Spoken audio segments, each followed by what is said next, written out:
In the 1980s, a stretch of highway in the Midwest became infamous for something unnatural.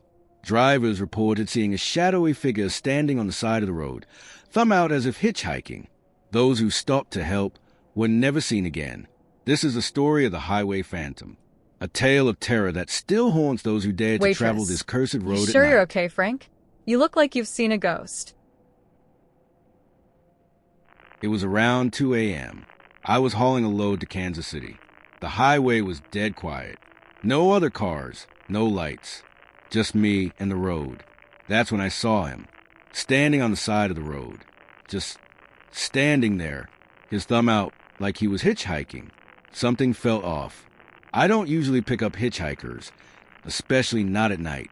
But I don't know. I felt this pull, like I had to stop. I asked if he needed help. He didn't say a word, just opened the door and got in. That's when I saw it. His face, it wasn't right. No eyes, no mouth, just smooth skin, like a mannequin.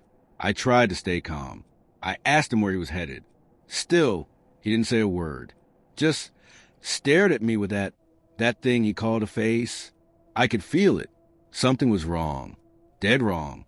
I glanced in the rear view mirror, and he was in the back seat. I don't know how he got there. 1 second, he was next to me.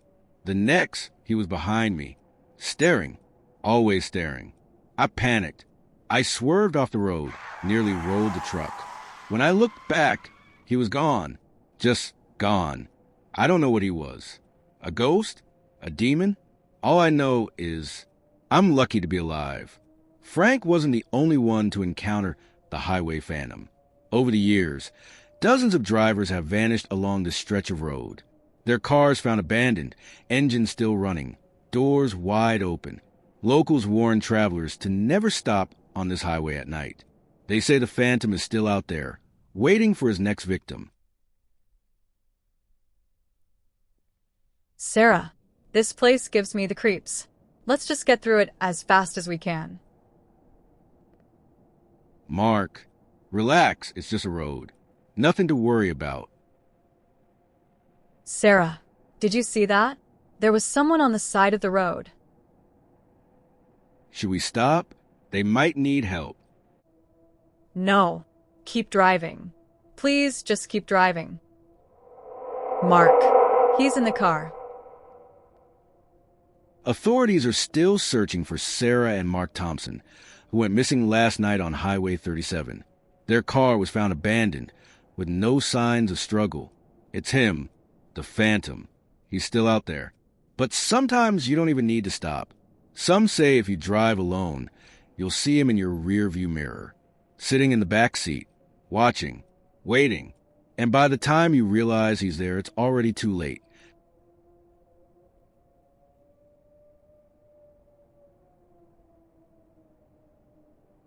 The rain had been falling for hours, a relentless drumming against the windows of Clara's small cabin. She sat curled up on the couch, a blanket draped over her shoulders, staring at the flickering glow of the television. The news anchor's voice was calm, but the words sent a chill down her spine. Authorities are still searching for the suspect in the recent string of disappearances in the area. Residents are advised to remain vigilant and report any suspicious activity. Clara muted the TV and sighed, running a hand through her tangled hair. She had moved to the cabin 6 months ago, seeking solitude after a messy divorce. The woods had seemed like the perfect escape, quiet, peaceful, and far from the chaos of the city. But lately, the isolation had begun to feel suffocating. And now, with the news of the disappearances, the woods didn't feel so peaceful anymore. She stood and walked to the window, peering out into the darkness. The rain had turned the forest into a shadowy maze, the trees swaying like specters in the wind. Clara's reflection stared back at her, pale and tired. She was about to turn away when something caught her eye, a flicker of movement in the trees. Her breath hitched. She leaned closer to the glass, squinting through the rain. For a moment there was nothing. Then she saw it again, a figure, standing just beyond the tree line. It was too far away to make out any details, but she could tell it was a person, motionless, facing the cabin. Clara's heart began to race. She told herself it was just a hiker, someone who had gotten lost in the storm. But the figure didn't move. It just stood there, watching. She grabbed her phone and dialed the local sheriff's office. The line rang twice before a tired voice answered. "Sheriff's office, Deputy Harris speaking." "Hi, this is Clara Bennett. I live out on Pine Ridge Road, near the old mill. There's someone outside my cabin. They've been standing in the woods for at least 10 minutes, just staring." There was a pause on the other end. "All right, ma'am. We'll send someone out to check on it. In the meantime, lock your doors and stay inside." Clara thanked him and hung up, her hands trembling. She double-checked the locks on the doors and windows, then retreated to the living room, where she could keep an eye on the figure through the window. Minutes passed. The figure didn't move. Then, as suddenly as it had appeared, it was gone. Clara blinked, scanning the tree line. Nothing. Just the rain and the shadows. She let out a shaky breath, telling herself she was overreacting. It was probably just her imagination, fueled by the stress of the news and the storm. But deep down, she knew better. The next morning, the rain had stopped, and the forest was alive with the sound of birdsong. Clara stepped outside, the cool air biting at her skin. She scanned the tree line, half expecting to see the figure again, but there was nothing. Just the usual quiet of the woods. She walked to her car, which was parked a short distance from the cabin. As she approached, she noticed something on the windshield. A piece of paper, folded neatly and tucked under the wiper blade. Her stomach dropped. She glanced around, her heart pounding, but there was no one in sight. Slowly, she reached for the paper and unfolded it.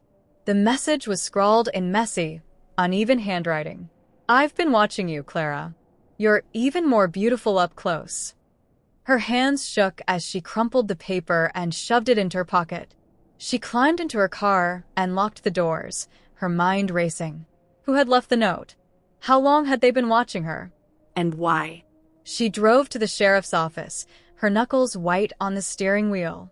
Deputy Harris listened patiently as she explained what had happened, his expression growing more serious with each word. "We'll increase patrols in your area," he said, "and I'll have someone check the woods around your property. In the meantime, be careful. Don't go out alone, especially at night." Clara nodded, but the knot in her stomach only tightened. She spent the rest of the day in town, avoiding the cabin as long as she could. But as the sun began to set, she knew she had to go back. That night, Clara lay in bed, staring at the ceiling. The cabin was silent except for the occasional creak of the old wooden beams. She had locked every door and window, but it didn't make her feel any safer. Every sound made her jump. Every shadow seemed to move. She was just starting to drift off when she heard it, a soft tapping at the window. Her eyes snapped open. The tapping came again, slow and deliberate. She turned her head, her breath catching in her throat. There, pressed against the glass, was a face. It was a man, his features distorted by the rain-streaked window. His eyes were wide, unblinking, and a twisted smile stretched across his face. He raised a hand and tapped the glass again, the sound echoing through the silent room. Clara screamed, scrambling out of bed and backing away from the window. The man's smile widened, and then he was gone, disappearing into the darkness. She grabbed her phone and called the sheriff's office, her voice shaking as she explained what had happened.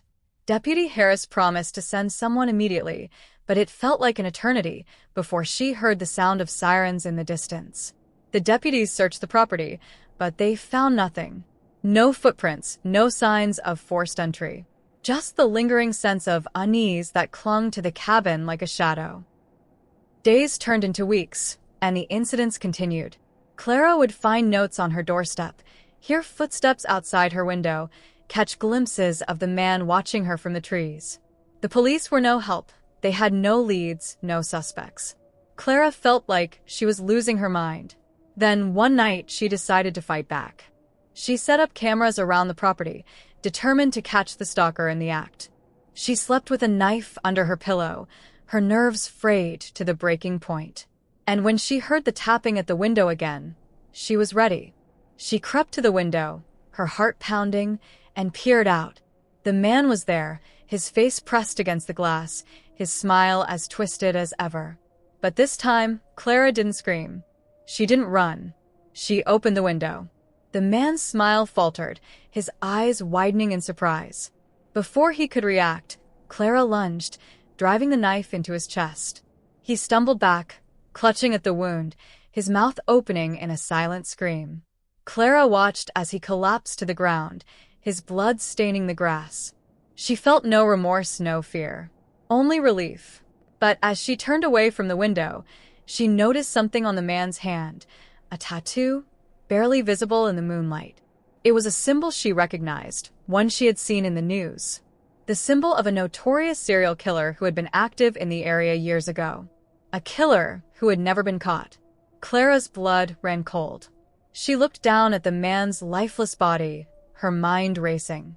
Had she just killed the infamous watcher in the woods? Or was this someone else entirely? The story ends with Clara staring into the darkness, the weight of what she had done, and what might still be waiting, settling over her like a shroud. And if it wasn't him who was still out there,